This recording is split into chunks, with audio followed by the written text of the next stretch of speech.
झारखंड में आने वाले समय में विधानसभा के चुनाव हो रहे हैं। झारखंड में 81 विधानसभा सीटों पर चुनाव होंगे और जाहिर सी बात है जब चुनाव की घोषणा होगी तो उससे पहले एक मुकम्मल तैयारी कैसी है, इन तमाम चीज़ों का जायज़ा लेने के लिए दिल्ली निर्वाचन आयोग यानी केंद्रीय निर्वाचन आयोग की जो टीम है वो 2 दिनों के लिए रांची में है।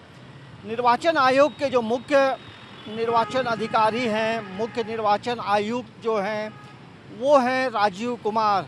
और आज जो बैठक हुई है, जो सबसे महत्वपूर्ण बैठक है वो है पॉलिटिकल पार्टियों के साथ बैठक।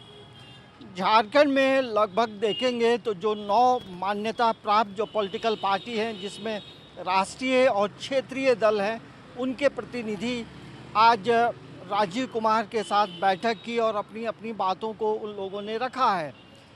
अब जब सवाल होता है कि झारखंड में चुनाव कैसे होगा, झारखंड में 81 विधानसभा सीट हैं और 2019 में जो विधानसभा के जो चुनाव हुए थे वो 5 चरणों में हुए थे।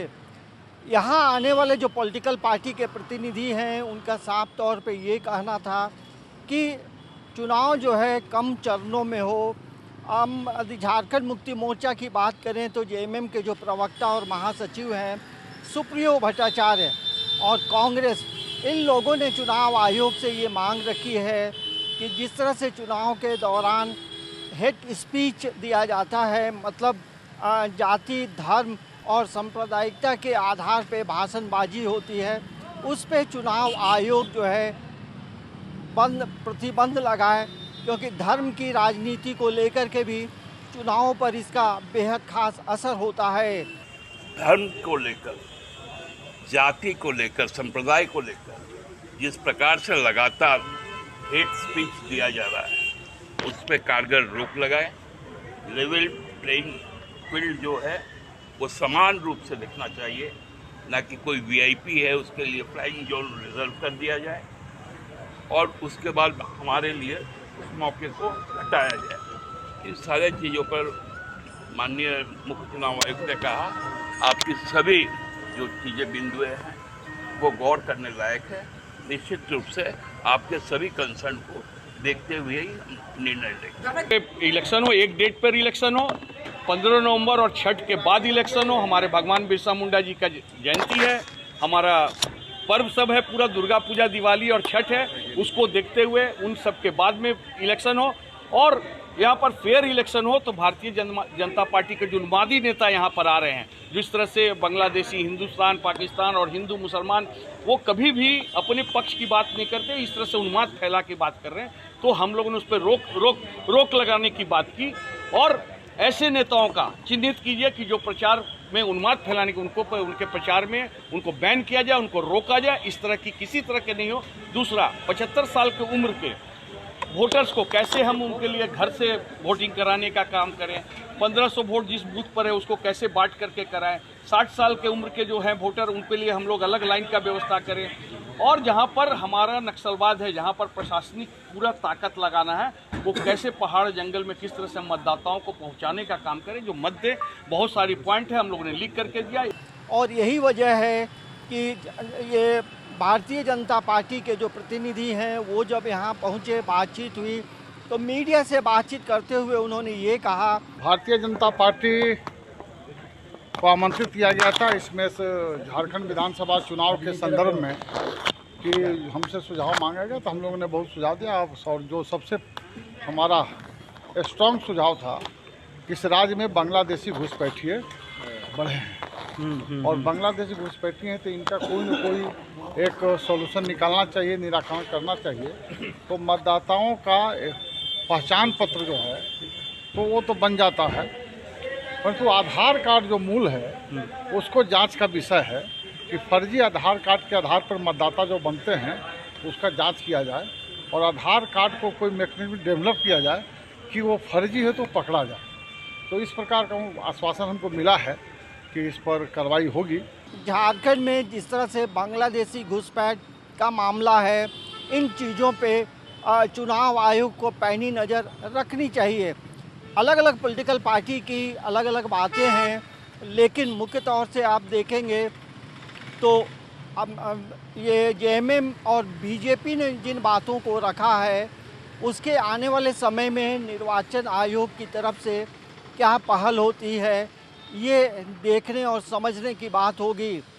तो कुल मिलाकर ये हम ज़रूर कह सकते हैं कि पॉलिटिकल पार्टियों के साथ जो बैठक हुई है सकारात्मक बैठक है और तमाम जो पॉलिटिकल पार्टी हैं आप देखेंगे झारखंड में कांग्रेस है, आरजेडी है, झारखंड मुक्ति मोर्चा है, बीजेपी है, आम आदमी पार्टी है, सीपीआई है और एनएनपी है। तो ये जो पॉलिटिकल पार्टी हैं अपने आप में कई चीज़ों को लेकर अपनी बातों को उस बैठक में रखा है। और निर्वाचन जो मुख्य निर्वाचन आयुक्त हैं उनका नाम आप तमाम लोग जानते हैं, राजीव कुमार है। और राजीव कुमार के बारे में ये बता दूं कि वो राजधानी रांची में अविभाजित बिहार के समय में वो यहाँ के डीसी हुआ करते थे। तो ऐसे समय में आए हैं, जाहिर सी बात है समय कम है, लेकिन हो सकता है कि कई लोगों से मुलाकात करें, पुरानी यादों को ताज़ा करें। लेकिन सबसे महत्वपूर्ण है 81 विधानसभा सीटों पे कैसे चुनाव होगा और कितने चरणों में होगा।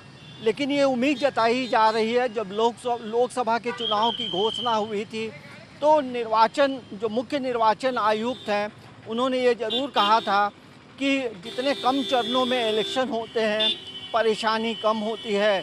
तो ये उम्मीद की जा सकती है कि झारखंड में जब नवंबर या दिसंबर में चुनाव होंगे तो 3 चरणों में चुनाव हो सकते हैं, ऐसी उम्मीद हम लोग कर सकते हैं। और तमाम पॉलिटिकल पार्टी की भी यही मांग रही है। और लॉ एंड ऑर्डर एक बड़ी समस्या है। देखिए पूरे झारखंड की जो टोपोग्राफी आप देखेंगे तो नक्सल प्रभावित भी कई ज़िले हैं और जंगल पहाड़ का इलाका है। वैसे में आजसू ने ये बात रखी है कि नक्सल प्रभावित इलाकों को तमाम चीज़ों को ध्यान में रखकर चुनाव ऐसे समय में हो कि तमाम चीज़ें बेहतर तरीके से संचालित हों। तो अब सभी पॉलिटिकल पार्टी ने अपनी बातों को रखा है।